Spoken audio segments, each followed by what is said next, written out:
Good morning.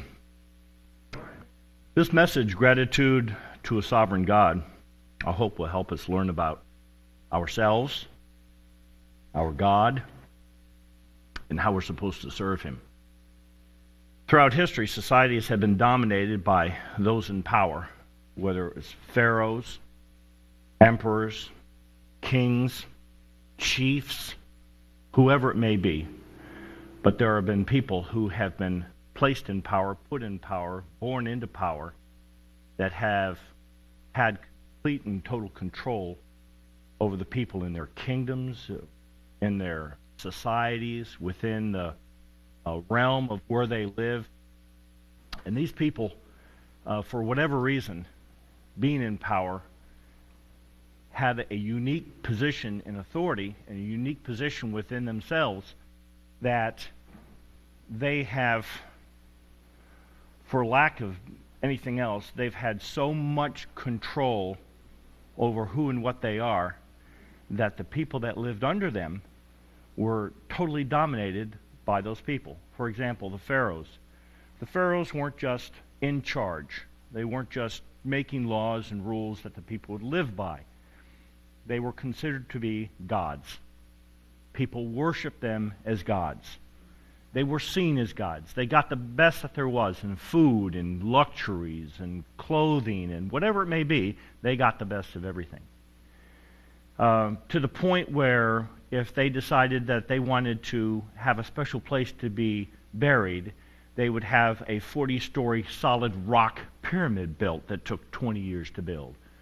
Did they care what happened to the people or how long it took or what kind of slavery was necessary in order to do that? No, there was no concern.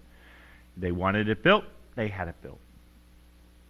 We have emperors in China and Japan. These people are in absolute control to the point where during World War II, Japanese pilots, kamikaze pilots, would fly their planes into American warships to destroy them. They would gladly sacrifice their life for their emperor. They would give everything they had. They'd say goodbye to their families. They'd have little notes and messages to their families, and they'd say, "I'm off to kill myself." They'd be gone. We had kings in Europe who ultimate, absolute control. Whatever they said, that's what happened. They were sovereign, absolutely. The word sovereign means exercising or possessing supreme authority. It also means independent or free from external authority. Now, they had their people that gave them advice, their advisors, and people that were smarter than those or others, and they would say, "Well, king, maybe you ought to do this." And the king would think about it. He'd say, "No, I don't want to do that. I'll do this." He had absolute authority, total and complete. And you think, where in the world is this guy going with this? Well, it's not so much the kings and the emperors and the pharaohs that had the ultimate, quote, control and power, but who put them there? Who lived under that authority? Who lived under that rule? It was the people.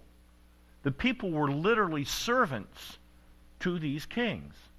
They literally had to obey anything and everything that was said and done. That was their mindset. There was no other option.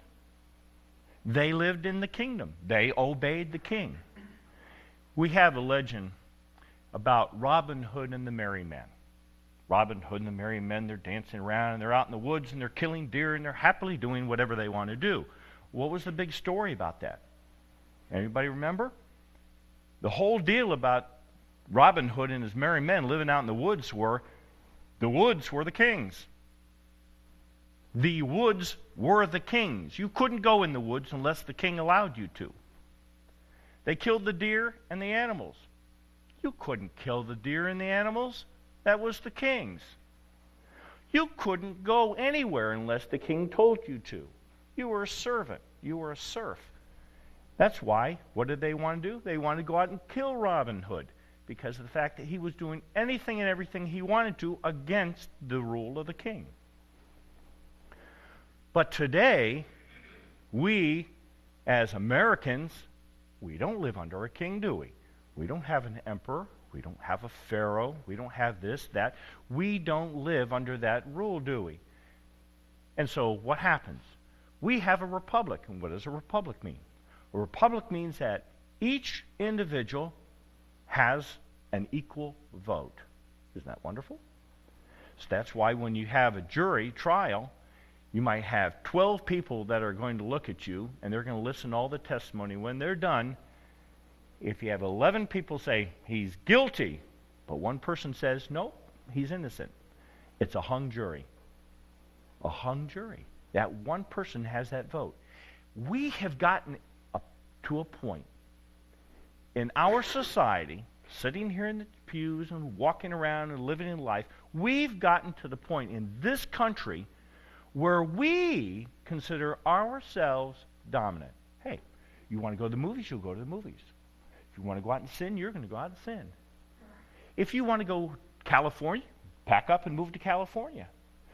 Now, what we try to find out in Christianity is we say, okay, well, let's see, does God want me to do this? And then you say, well, no, he hasn't told me, so I'm going to go and do it anyway. I'll do what I want. Unfortunately, we have lost the concept of what a king is. We've lost the concept of who a servant is and how the servant is supposed to do what? Serve the king. How to be underneath, as far as authority, to the king.